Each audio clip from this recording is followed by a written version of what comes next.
Civilisation dissidente et pirates de l'espace, partie 2. Implication de la Fédération galactique. Bonjour à nouveau, et bienvenue sur ma chaîne. Merci d'être ici avec moi une fois de plus. Je suis Marie Soiru.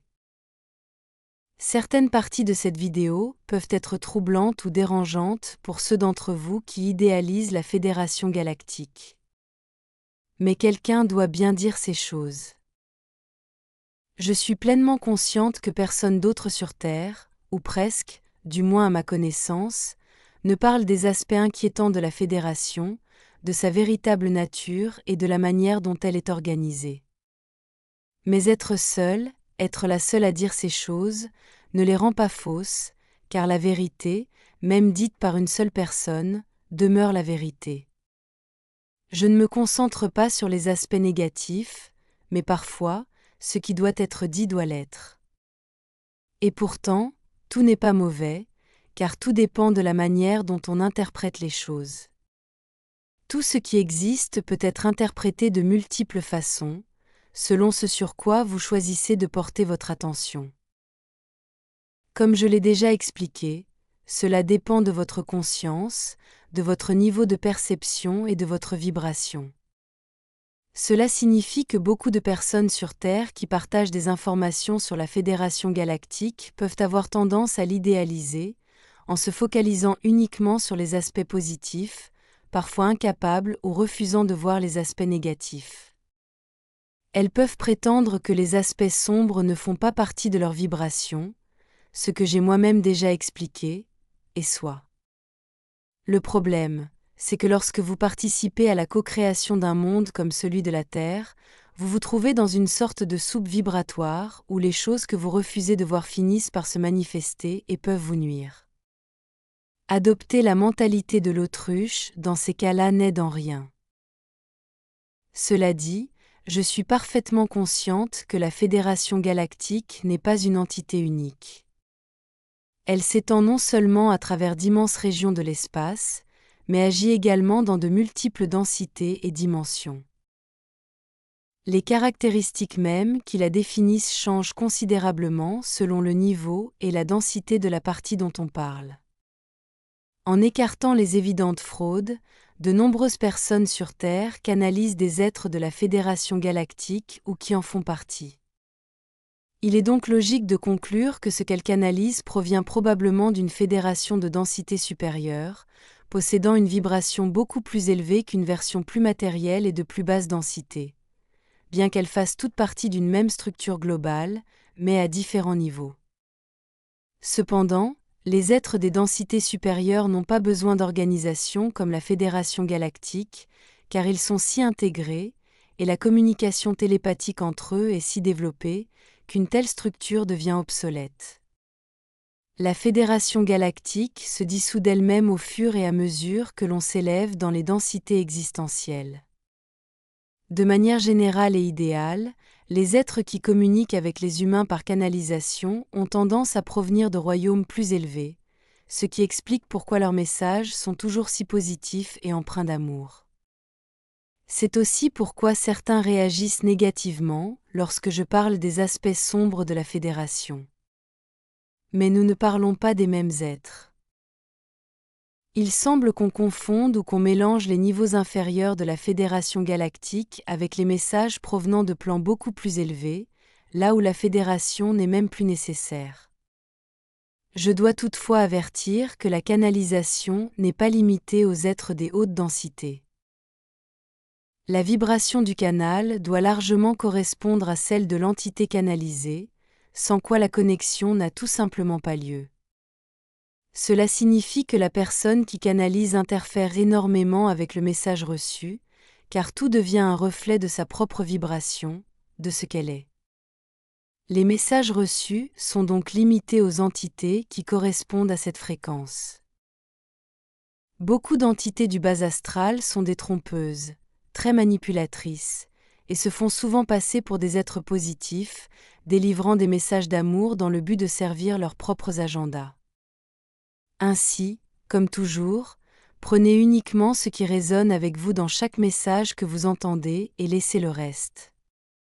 Utilisez votre discernement, pas seulement vos émotions, et soyez responsable de vos propres conclusions quant à ce qui est réel ou non.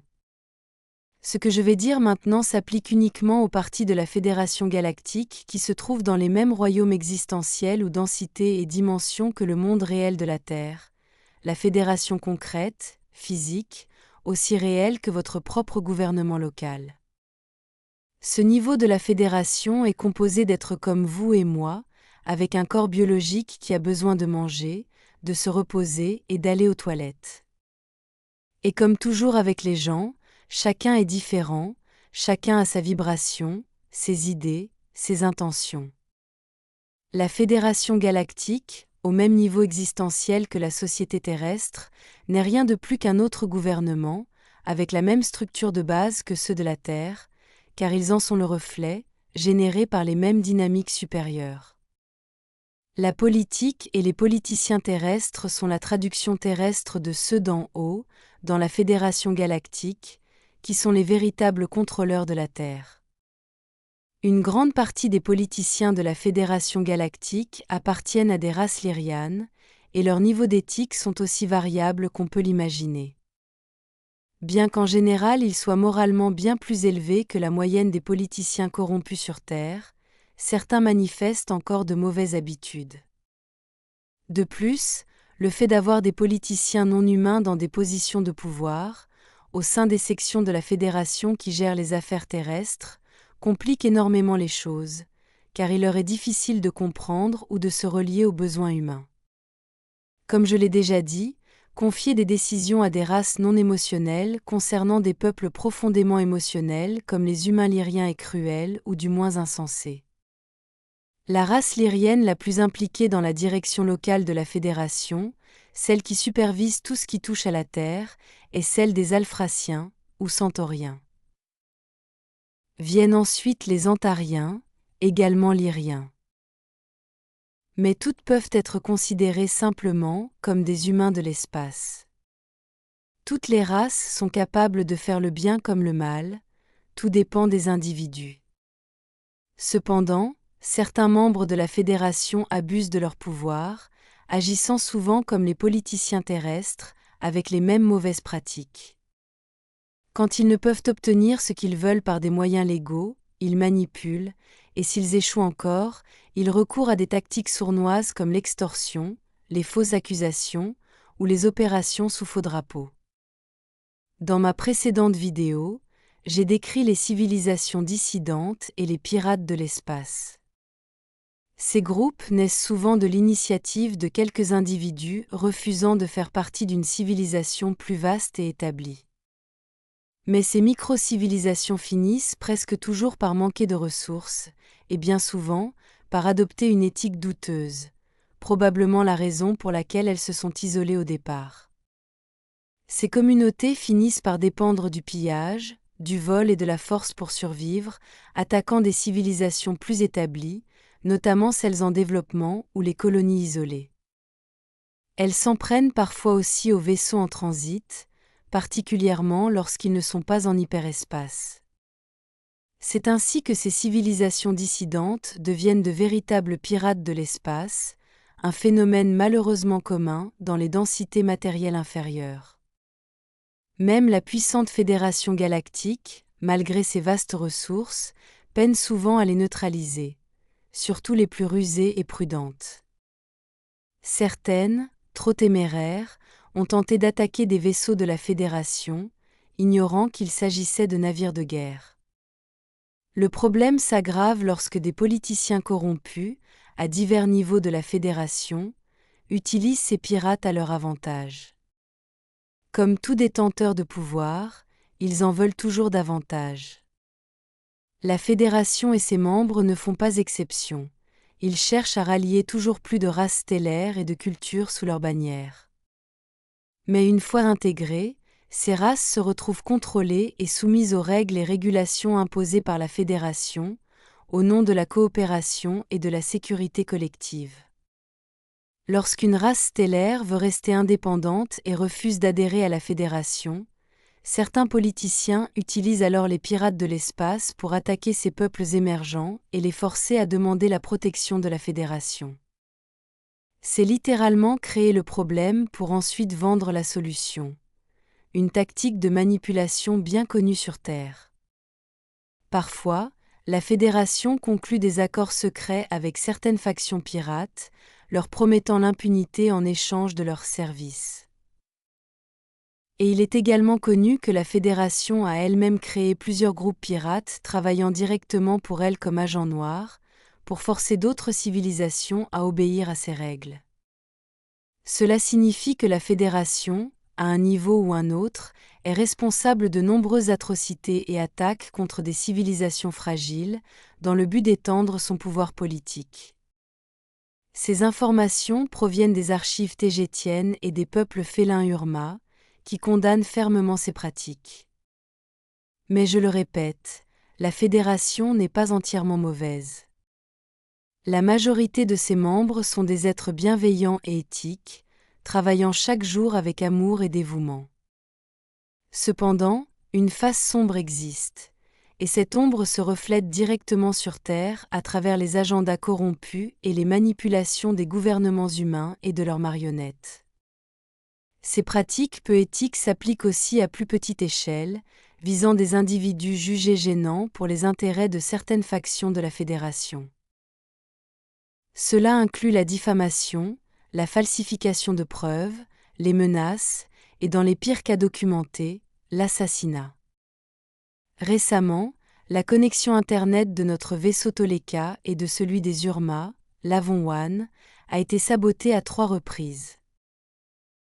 Nos connexions passent par un dispositif terrestre utilisant la technologie monique, des impulsions de gravité contrôlées, relayées vers le vaisseau biosphère Viera Andromedia, situé derrière la Lune.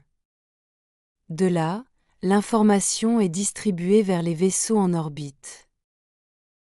Mais, selon les lois de la Fédération, toutes les communications doivent passer par un filtre d'intelligence artificielle placé sous leur contrôle, chargé de bloquer toute donnée susceptible de prouver leur existence ou de contredire la cosmologie officielle imposée à la Terre. Ces derniers jours, 3 sabotages distincts ont eu lieu à l'intérieur même du Viera. D'abord, une surcharge intentionnelle des lignes d'alimentation électrique alimentant les serveurs. Ensuite, le vol des câbles reliant les antennes moniques aux serveurs. Enfin, la destruction pure et simple des serveurs tégétiens et Urma à la hache, il y a 2 jours. Tout indique qu'une faction interne à la Fédération ne veut pas que nous continuions à partager ces informations. Mais ce n'est pas la Fédération elle-même. Si c'était le cas, ils nous auraient réduits au silence depuis longtemps. Il s'agit plutôt d'individus ou de groupes dont les intérêts sont menacés par ce que nous révélons. La Fédération, consciente du problème, a d'ailleurs réagi rapidement pour remplacer le matériel détruit et enquêter sur les responsables. Je remercie sincèrement les membres de la Fédération qui nous ont soutenus et permis de rester en ligne. Ces attaques lâches et inutiles n'ont pas réussi à empêcher la publication d'aucune vidéo. Avec ou sans Internet, nous continuerons à partager nos messages, d'une manière ou d'une autre. Que reste-t-il donc de la liberté d'expression, que tout le monde prétend défendre? Si quelqu'un n'aime pas notre contenu, qu'il passe simplement à autre chose. Essayer de faire taire les autres n'est pas seulement immoral, c'est inutile. Car ces attaques ne font que renforcer notre détermination à continuer. Je ne m'arrêterai pas. Je ne fléchirai pas. Merci à tous pour votre soutien, il signifie plus que vous ne pouvez l'imaginer. Restez forts. Profitez de la vie et soyez heureux. Merci d'aimer et de vous abonner, et j'espère vous retrouver très bientôt. Avec tout mon amour. Votre amie, Marie.